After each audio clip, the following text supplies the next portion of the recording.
Hello, so last time on Fated Mates of the Drakoan, Jess had just discovered that there are aliens on Earth, and she's wondering if we've been invaded.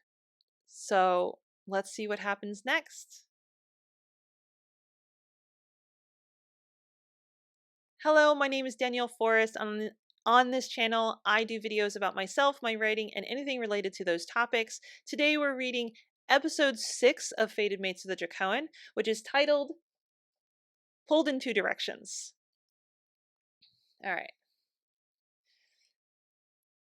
Van looked at him, flabbergasted, as he said the word mate, like it didn't even compute. Davin felt silly for even speaking it into existence, but with that sweet scent in the air, it was like an earworm, something you just couldn't resist immersing yourself in. He wanted to follow his nose, to trace her scent until he could pull her into his arms. It was an addiction that made his brain strain to focus on what was important. This is important, his mind insisted, trying to draw him back toward thoughts of his absent mate. He ground his teeth, struggling to keep his frustrations from showing as his instincts warred with his rational mind. This was why people took medications to prevent biological mating, as they called it.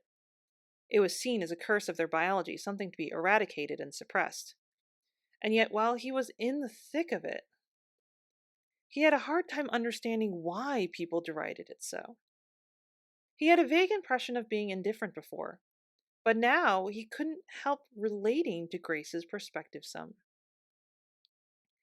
The instinctual imperative of mating gave him a degree of certainty he'd never felt before when dating. After all, when dating, you only hoped the two of you would be compatible. With mating, you knew.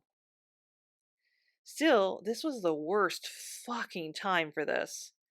You have a mission, an important one, he reminded himself as he slowly breathed through his mouth, hoping to force the scent from his nose and get his logical brain in control once more.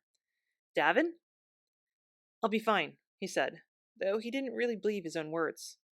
His body felt on edge, and a deeper, more animalistic part of his psyche kept calling him to succumb like some drumbeat pounding through his skull, egging him on until action was inevitable.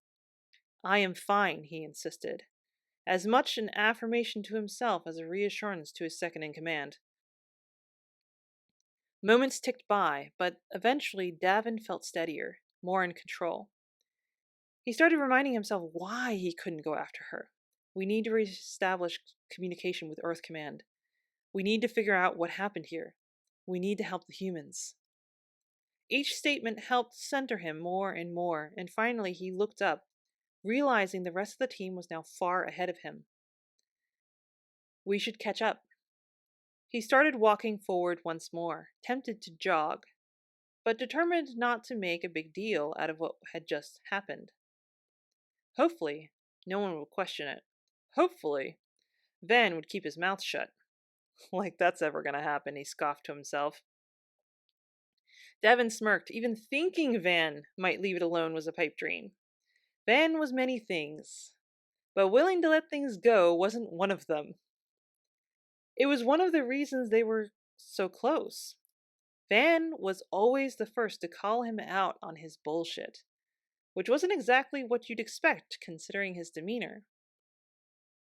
It also wasn't something he wanted to deal with right yet, so determined to delay the conversation as long as possible, he kept Van at his back while they caught up with the others.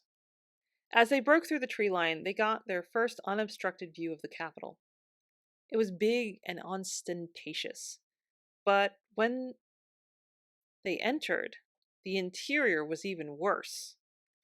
Big spaces, ornate carvings built into the walls, and massive paintings added to the extravagance, which was already over the top. In contrast, the Draconian Capitol building was a plain no-nonsense building that had been added onto so many times the structure itself was utter chaos to navigate. Navigating this capital, by contrast, was fairly simple, and they found themselves in the rotunda in no time at all. As they entered, their steps echoed off the flooring, making him cringe, but in spite of good acoustics, no other sounds were present. He heard no voices, no other steps, No movements or sounds of any kind. I don't think anyone's here, Grace said, stating the obvious as she slowly spun in place, occasionally leaning a little to see down a hallway. Okay, Davin said. You know what to do? We're breaking off into pairs. Keep in constant contact and meet back here in the rotunda when you're finished with your sweep. With a hand gesture, he dismissed them, but as he took in his surroundings, a churning doubt settled into his gut, and somehow he knew they wouldn't succeed. Several hours later, they'd finished checking the Capitol building and so-called White House. They hadn't encountered a single soul. It was also clear that the power outage was affecting these essential government buildings, even after all the time that had passed. Either no attempts had been made to restore power, or they'd been unable to do so. So what does that mean? He didn't have an answer. As such, once they'd explored the two buildings, there was nothing left to do but head back to the shuttle. And the entire time Van eyed him pointedly, but Davin refused to give him an opening to talk. So instead, he led the team in silence as they returned to the shuttle, everyone far more quiet after their failure to re-establish contact. The first leg of the trip was relatively nice, peaceful even, as they crossed from the White House to the U.S. Capitol. But the moment he approached the trees surrounding the Capitol building, he froze. His senses hijacked once more. Her scent.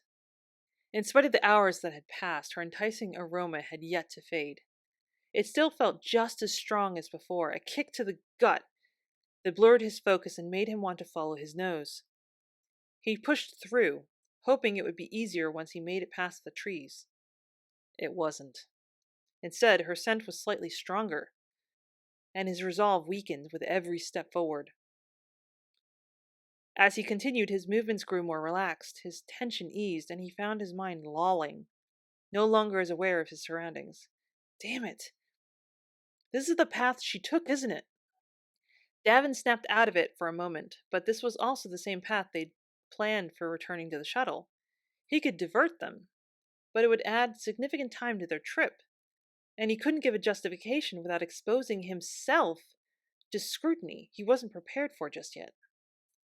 So, he suffered in silence. Keeping his mind sharp while her scent constantly teased him involved a great but futile effort, causing him to travel down the road on autopilot.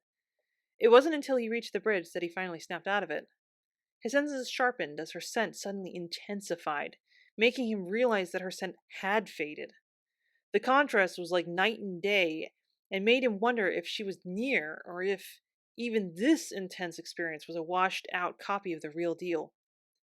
As he came to his senses, Van was now ahead of him, looking back with that same look of concern from before. You stopped again. They were standing in the middle of the road, staring at each other, but while Van seemed very focused on him, Davin couldn't say the same in kind. No, his mind only wanted to focus on one thing, her. He wanted to know everything about her, including where she'd gone. He turned to the side, staring off at a copse of trees that put the smaller one by the Capitol to shame. What was she doing there? He wanted to go and see, to find out where she'd gone and why. He wanted to know. But he was also torn because she wasn't in that copse now. No, she was up ahead somewhere. She was out of sight and out of touch. And if he ever wanted to find her, he needed to move forward. But I don't want to find her. The words in his head felt hollow, like he didn't really believe them. He needed to complete the mission. He needed to do his job and support his fellow soldiers. But this felt like more than that. It felt like the very air he breathed. He wanted the very air he breathed to forever be filled with her sweet scent. And how stupid is that? She wasn't even Drakoan. He imagined her running screaming or slamming a door in his face if he told her that her scent meant they were destined to be together. Then again, a lot of Drakoans would probably do the same. Being mates wasn't exactly a sure thing, especially in modern times. But try telling his brain that right now. Come on, Van said gently, twining their arms together and lightly pulling him forward. Davin went willingly, hating himself for how he was feeling. He should be leading the team, but he was the one being led. He couldn't even control his own actions right now. "I'll do the report," Van said as he got them moving again. Davin nodded, and they continued like that until they reached the shuttle. Van let go, leading the team inside, but Davin couldn't bring himself to follow. The last leg of the trip had taken them farther away from her scent, and he just knew that the shuttle would, with its life support systems and air filters, erase the very last traces of her scent. He just couldn't bear it. He needed that scent, that connection to her. He couldn't imagine being without it. So instead, he sat down on the ramp and looked out over the view of Earth he had from this small little corner of the planet. Grasses swayed in the breeze, partially hiding the paths through the park, while trees seemed to pop up randomly, obscuring the view of the surrounding buildings. It was quiet and peaceful, but he felt no peace. The more her scent dissipated, the more agitated he became. Before long, he had to stand. He had to move. He paced behind the shuttle, and when that didn't work, he did circuits around it. No one bothered him, and he couldn't decide if that was better or worse. How much time has passed? He knew Van would be reporting back to the fleet, informing them of their status and getting everyone else's statuses as well. He also knew that the moment Van was done, he would come back looking for him, looking for answers. Just thinking about it put Davin even more on edge. All his muscles felt too tense. He tried shaking them out, controlling his breathing, increasing his pace. Nothing helped. His body was telling him to move. His body was telling him to act. And while his mind was clearer now that he was farther away from her scent trail, it didn't bring him comfort. He wanted to dive headfirst into that fog, embrace it wholeheartedly. Are you insane? You have a mission! He took in another shaky breath, laying it out slowly, hoping to get himself back under control. But he couldn't quite get his mind back on the mission, and he was starting to struggle to remember why it was so damned important in the first place. He found himself making wider and wider circles around the shuttle, and before he knew it, he stumbled on her scent trail again. It was pure ecstasy. And without conscious thought, he found himself following it as the sun dipped low over the horizon. Like an auspicious omen, the sky before him was starting to warm into colors that reminded him of draconian skin tones, bringing a small smile to his face as he walked away, his responsibilities a distant memory. Thank you for listening or watching. I hope you enjoyed this episode of Fated Mates of the Drakoan. What did you think? What do you think what do you think are going to be the consequences of him walking away like that?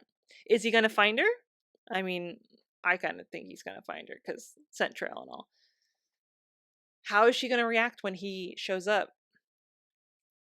What is he going to do when he shows up? I don't know. Let me know in the comments. Like I said, thank you for listening. Thank you for watching. You can find ways of getting in contact with me or connecting with my content in the description of the video. If you want to read ahead, you can get the next episode on Ream as a follower right away for free. Or you can get 5 episodes ahead by joining the Serial Lover tier, which is only $5. Anyway, that's all I've got for you today. If you liked the video, like, subscribe, hit the bell if you want notifications. Until next time, there's videos that you can check out from me on the screen, and later.